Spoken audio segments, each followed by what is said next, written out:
Assalamualaikum warahmatullahi wabarakatuh.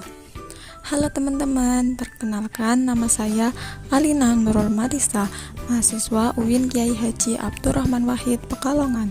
Program studi yang saya ambil adalah Pendidikan Guru Madrasah Ibtidaiyah dengan nomor induk mahasiswa 20323038.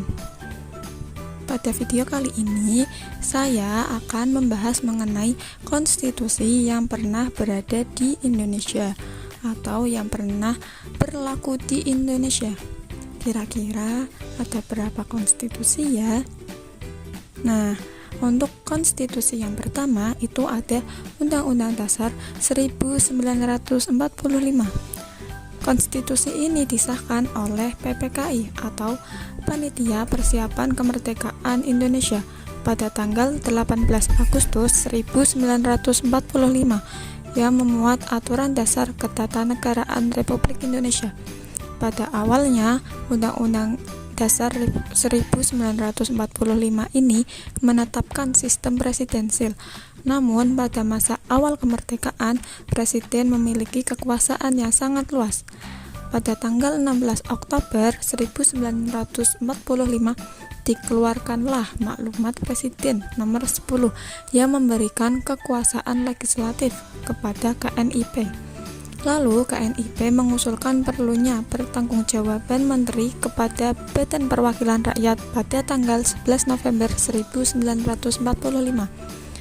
Lalu pemerintah menyetujui usulan-usulan tersebut dengan dikeluarkannya Maklumat Pemerintah pada tahun 1945, dan maklumat tersebut menyebabkan perubahan sistem pemerintah dari presidensial menjadi parlementer. Nah, untuk konstitusi yang kedua itu ada Konstitusi RIS 1949 atau yang kita sebut dengan Republik Indonesia Serikat. Nah, konstitusi ini dimulai setelah Belanda mengakui kedaulatan Republik Indonesia. Lalu dibuatlah konstitusi RIS pada pertemuan KMB atau Konferensi Meja Bundar di Den Haag, Belanda. Konstitusi ini menetapkan bentuk negara serikat, yang berarti terdiri dari beberapa negara bagian. Konstitusi ini juga menetapkan struktur federal. Sistem yang dianut konstitusi ini yaitu sistem parlementer, di mana presiden dan menteri membentuk pemerintahan dan kekuasaan legislatif dijalankan bersama oleh DPR dan Senat. Namun, Senat memiliki peran yang lebih terbatas dibandingkan DPR. Nah, kita lanjut ke konstitusi yang ketiga. Konstitusi yang ketiga yaitu Undang-Undang Dasar Sementara 1950 atau yang kita singkat dengan UUDS.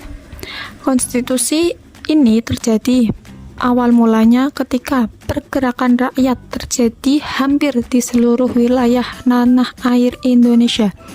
Pergerakan tersebut dikarenakan rakyat tidak menginginkan negara serikat dan ingin kembali ke negara kesatuan.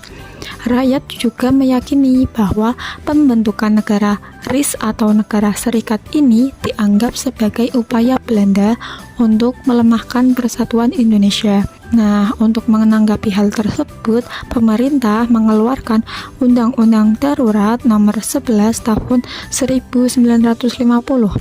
Lalu pada tanggal 5 April 1950, beberapa negara bagian menggabungkan diri dengan NKRI. Nah, pada tanggal 19 Mei 1950 dibuatlah Piagam Penghargaan melalui perundingan antara pemerintah Indonesia dan pemerintah Republik Indonesia Serikat.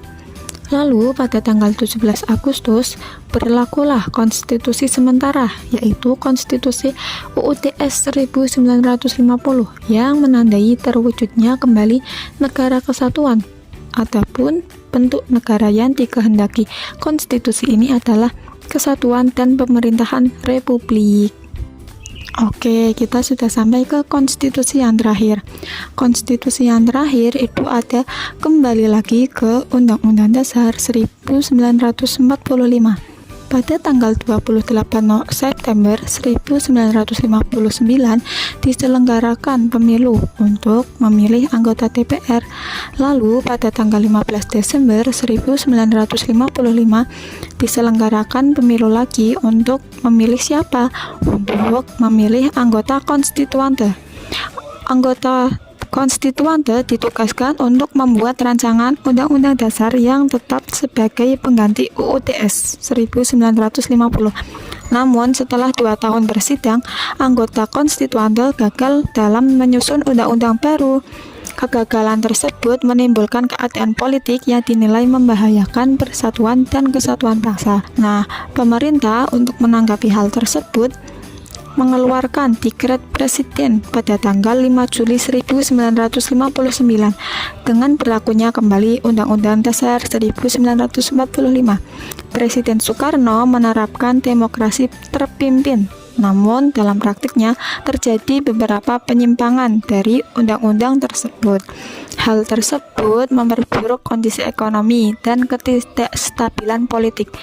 Lalu situasi ini dimanfaatkan oleh Partai Komunis Indonesia atau bisa disingkat dengan PKI untuk melakukan pemberontakan pada tanggal 30 September 1965 yang kita sebut dengan G30 SPKI. Nah, setelah pemberontakan G30 SPKI muncul, lalu muncul beberapa tuntutan untuk membubarkan PKI tersebut dan memperbaiki kondisi ekonomi. Namun, pemerintah belum dapat memenuhi tuntutan-tuntutan dari rakyat tersebut. Akhirnya, pada tanggal 10 Januari 1966, tercetuslah gerakan rakyat yang bernama Tritura yang dipelopori oleh KAMI dan KPPI. Lalu, Soekarno mengeluarkan Supersemar untuk mengatasi hal tersebut. Krisis ekonomi kembali melanda sejak pertengahan Juli 1997, sehingga bangsa Indonesia melakukan reformasi yang bertujuan untuk mengembalikan nilai demokrasi dan memperbaiki pelaksanaan Undang-Undang Dasar 1945. Nah, itulah beberapa konstitusi yang pernah berada di Indonesia. Sudah sampailah kita ke penghujung video kali ini.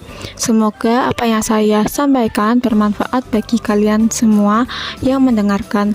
Wabillahi taufik wal hidayah. Assalamualaikum warahmatullahi wabarakatuh.